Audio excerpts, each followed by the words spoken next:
ጤና ይስጥልኝ ተከበራችሁ ተመልካችና አድማጮች የቻናሌ ቤተሰብ ተከታታዮች በጽንፈኛው በዛሬው ዕለት እርምጃ መወሰዱ እየወጣ ያለው መረጃ መላክታን ይህን ጉዳዮች አስደምጣችኋለሁኝ። በወልዲያ ከተማ በፈንጅ መፈንዳቱ ተሰምቷል። ይህንም የምንዳስሰው መረጃችን ነው።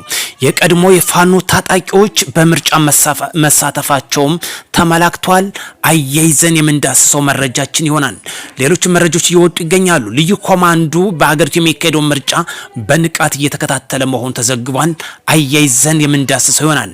የሀገራችን ጸጥታ መዋቅር በ100% በሚባል ደረጃ እየተካሄደ ሰላሙን እያስጠበቀ እንደሚገኝ ተመላክቷል። ሰላም ይቅደም፣ ጽንፍና ጦረኝነት ይውደም። ከዚህ ጋር ተያያዘም እየወጡ ያሉ መረጃዎች አሉ። ወደ ቀዳሚ መረጃዬ በቀጥታ አሳልፍ።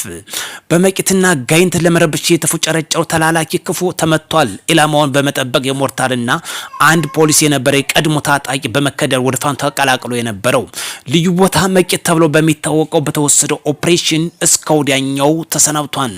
የቀድሞ ባንታ አባተ ብርጌድ ወይም አባል የነበረውም እስከ ወዲያኛው ማሰናበቱ የወጣ ያለው መረጃ በግልጽ ያመላክታል። ጦርነት አይጠቅምን የምንልበት በምክንያት ነው።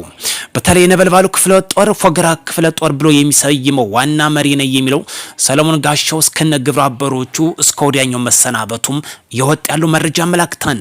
ሰላም ለሀገራችን ያድግ። በዛሬው ምርጫ እየተካሄደ ይገኛል። ምርጫውን ለማደናቀፍ የሞከሩትም ዋጋቸውን እያገኙ ይገኛሉ። ለዚህ ደግሞ በዛሬው ዕለት በተለይ ባንታ አባተ ብርጌድ ብሎ የሰየመውና በፎገራ ወረዳ ዋና መሪ ነኝ የሚሉት በተወሰደው ኦፕሬሽን ለማደናቀፍ የሞከረው እስከ ወዲያኛው ተሰናብቷል። ከዚህ ጋር በተያያዘ ዳንኤል ክብረትም ያስተላለፉ ጠንካራ መልእክት አለ። ጽንፈኛው በምርጫው ተደንቋል። ዲያቆን ዳንኤል ክብረት የጠቅላይ ሚኒስትሩ የማህበራዊ ጉዳዮች አማካሪ ዳንኤል ክብረት ኢትዮጵያ በዛሬው ዕለት እያስደነገች ያለችው ትልቅ ፖለቲካዊ ክስተት በተመለከተ ሀሳባቸው በቅኔ ከሽረው አቅርበውታል። በዚህም የጽንፈኛው ቡድን በምርጫው መደነቁን አያይዘው ገልጸዋል። ውድ የቻናል ቤተሰብ ተከታታዮች ሰላም ይቅደም፣ ጦርነት ይውደም። አዲስ የሆናችሁ ሰብስክራይብ፣ ቤተሰብ የሆናችሁ ላይክ፣ ሼር ማድረጋችሁን እንዳትረሱ። ጦርነት አይጠቅምም የምንልበት በምክንያት ነው። ምርጫውን ለማደናቀፍ የሞከሩትም ዋጋቸውን አግኝተዋል። በሁሉም ቀጠና ምርጫ የተካሄደ ይገኛል። ለዚህ ደግሞ የኢትዮጵያ የፌዴራል ፖሊስ ስትራቴጂና አመራሮች የሰባተኛው ጠቅላይ ምርጫ ሰላምና ደህንነት ኮማንድ ኮንትር ማዕከሉ እየመሩት ሰላሙን እያስጠበቁ ልዩ ኦፕሬሽን እየወሰዱ ይገኛሉ። ዛሬ ግንቦት 4 2018 ዓ.ም በሁሉም ሀገሪቱ ክፍል ምርጫው በስኬት እየተካሄደ መሆኑም ተመላክቷል። ኮማንዱ በሚያደርገው ማዕከላዊ ቁጥጥር ምክንያት ሰላምና ሰላም መስፈኑ እንዲሁም ምርጫው በተሳካ ሁኔታ እየተካሄደ መሆኑን ተመላክቷል። ከዚህ ጋር በተያያዘም ከፍተኛ ሀገሪቱ አመራሮችም ታዋቂ ግለሰቦችም በምርጫው እየተሳተፉ ይገኛሉ። ለዚህ ደግሞ ትልቁን አሻራ ኢትዮጵያ እያስቀመጠች ትገኛለች። በምርጫ በምዕራባውያን ሀገር መመዘኛ ሙሉ ባንሆንም ነገር ግን ይህ ወደ ትክክለኛው አቅጣጫ ከሚወስድን እርምጃዎች አንዱ ነው ሲል ፕሬዝዳንት ታዬ አጽቀሥላሴም አክለው ገልጿል። ባለሀብቶችም እነ በላይነህ ክንዴን ጨምሮ ሌሎችም እየተሳተፉ ይገኛሉ። በኢትዮጵያ የድምፅ አሰጣጥ ሂደት ተከትሎ የኢጋድ የምርጫ ታዛቢ ቡድን መሪ ጣቢያዎችን ለመታዘብና አጠቃላይ የምርጫውን ሂደት ለመገምገም በአዲስ አበባ በሚገኙ ልዩ ልዩ የምርጫ ጣቢያዎችም እየተዘዋወሩ መመልከታቸው መረጃው ይፋ አድርጓል።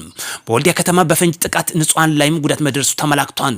በወልዲያ ከተማ ራስ አሊ ክፍለ ከተማ ቀበሌ 06 ተብሎ በሚታወቅ ኖክ ማደያ ላይ ሰዓት ከ40 ደቂቃ ላይ የተደረገ የፈንጅ ጥቃት በመፈጸሙ የንጹሃን ዜጎችና አንድ ባጃጅ ላይ በተደረገ ፈንጅ ጥቃት ላይ በሰርገው ገቦች እንደተጠመደ የተገለጸው በንጹሃን ዜጎች ላይ ጉዳት ማድረሱን የተመላከተው ይህ ጉዳይ በእጅጉ እናወግዛለን። ጸረ ሽብርተኝነትም የሚያሳይ ጉዳይ መሆኑ ያመላክታል።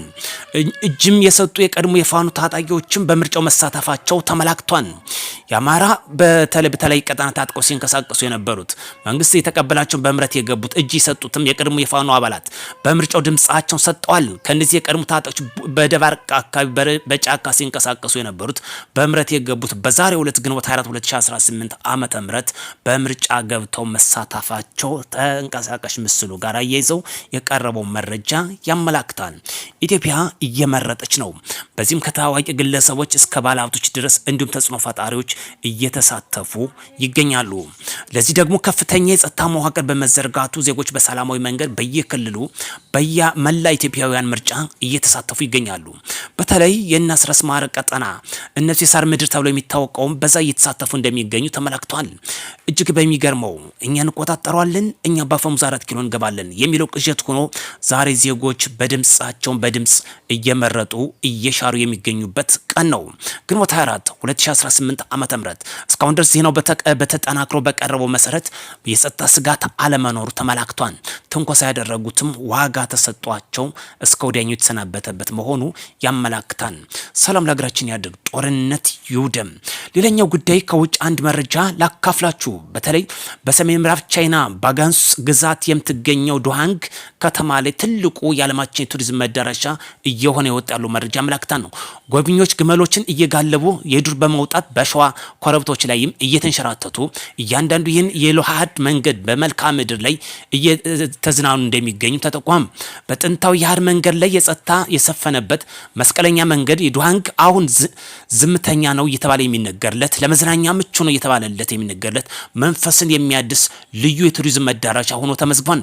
በዚህ ከተማው ዘመን የመሽረው የበረሃ መንፈስ ከመላው ሀገሪቱ ተጓዦች እየሳበ የሐር መንገድ ታሪክ ብቻ እንዳልሆነ እያረጋግጡ ጎብኚዎች እየገለጹት ይገኛሉ። ቻይና ለዚህ ደግሞ አንዱ የቱሪዝም መዳረሻ እያደረገችው ምቹ እያደረገችው እንደሚገኝም እየተመላከተ ይገኛል። መላ ኢትዮጵያውያን በዓለም ዳርቻ ያላችሁ ለልማት ለሰላም ዘብ እንቁም፣ ጦርነት አያዛልቅም። ዛሬ ልዩ ኮማንዶ ከሚያደርገው አዲስ አበባ ኮንትሮል ባለፈ በመላ ሀገሪቱ በሰላም እንዲጠናቀቅ በከፍተኛ ደረጃ እየሰራ ይገኛል። ለዚህ ደግሞ በተለያዩ ቀጠኖች እየተንቀሳቀሱ የሚገኙ ጸጥታ መዋቅሮች በማስጠበቅ ምርጫም እየተካሄደ ይገኛል። በወልዲያ ከተማ በተካሄደው አንድ ፍንዳታ ብቻ ነው። ይህም በሰርጎ ገቦች በአንድ ባጃጅ በተጠመደ ነው። እጅግ የሚገርመው ባጃጁን ዞቱን የጠፋ የንጹሃን ዜጎችም እንግዲህ ጉዳት ቢያደርስም ባጃጁን አብሮ ዞት ያወደመ ጉዳይ ነው። ይሄ ደግሞ ጎንደር ላይ የተካሄደው ነው። ጎንደር ላይ በዩኒቨርሲቲ ተማሪዎች ኳስ በሚከታተሉ ላይ የተደረገ ጥቃት አሁንም የተመሳሳይ ድርጊትን የፈጸሙት እስካሁን ድረስ በመላ ሀገሪቱ የተካሄደው ባለው ምርጫ ከዚህ የዘለለ ጉዳት አለመደርሱ የተመዘገበ የሚገኘው። ስለዚህ በአፈሙዝ የሚደረገውን አንዱ የከሸፈበትን የሚያሳይ መሆኑ ያመላክታል። ወደ ቻናል ቤተሰቦች አዲስ የሆነ ሰብስክራይብ ቤተሰቡን ሸር ላይክ ለማድረግ እንዳይረሳ። ኢትዮጵያ ታሸንፋለች፣ በሰላም ይጠናቀቃል። ምርጫ መጠናቀቅ በኋላ የህወሓት ጉዳይ አንዱ የቤት ስራ እንደሚሆን የማይቀር ጉዳይ እንደሆነ ከወዲሁ መረዳት ይቻላል። መረጃዎችን በሰፊ ይወጣ ይገኛል። ህወሓት ለአንዴና ለመጨረሻ ጊዜ የሚወገድበት ነው የሚሆነው። የፌዴራል መንግስት በዚህ ጉዳይ በምርጫ አሸንፎ የሚቀጥል ከሆነ የህወሓት የጊዜያዊ አስተዳደርን ስልጣን እንግዲህ በመፈንቅለ መንግስት በማድረግ ተቆጣጠር ያለው እኔ በምርጫ አሸናፊ ነኝ፣ እኔ ካልገዛው ሀገር ትፍረስ፣ ክልል ይፍረስ ያለበት ጉዳይ ነው። ይሄ ደግሞ በፕሪቶሪያ ስምምነትን ከጣሰ በኋላ አሁን ያለውን ጉዳይ የፌዴራል መንግስት የቤት ስራ እንደሚሆን ከወዲሁ መረጃዎች በሰፊው ይወጣ ይገኛል። ይህ ምርጫ ከተጠናቀቀ በኋላ የህወሓት የቤት ስራ ነው የሚሆነው። ህወሓት ለአንዴና ለመጨረሻ ጊዜ የሚወገድበት እስከ ግብረ አበሮቹ የሚሰናበትበት የ5 ዓመት የቤት ስራ እንደሚሆን ከወዲሁ ለመገመት አያዳግትም። ባጭሩ ዛሬ ለህወሓት ከፍተኛ ራስ ምታትና ድንጋጤ እንደሚፈጠር ያመላክታል።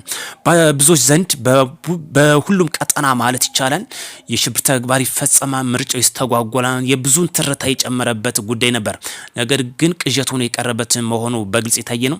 እዚህ ከምርጫ በኋላ ደግሞ የህወሓት የቤት ስራ ወደ ራሱ እንደሚዞር ያመላክታል። ወደ ቻናል ቤተሰብ ተከታዮች በሌላ መረጃ እስክንገናኝ መልካም ምሽት እንዲሆንላችሁ ከወዲሁ እመኛለሁኝ።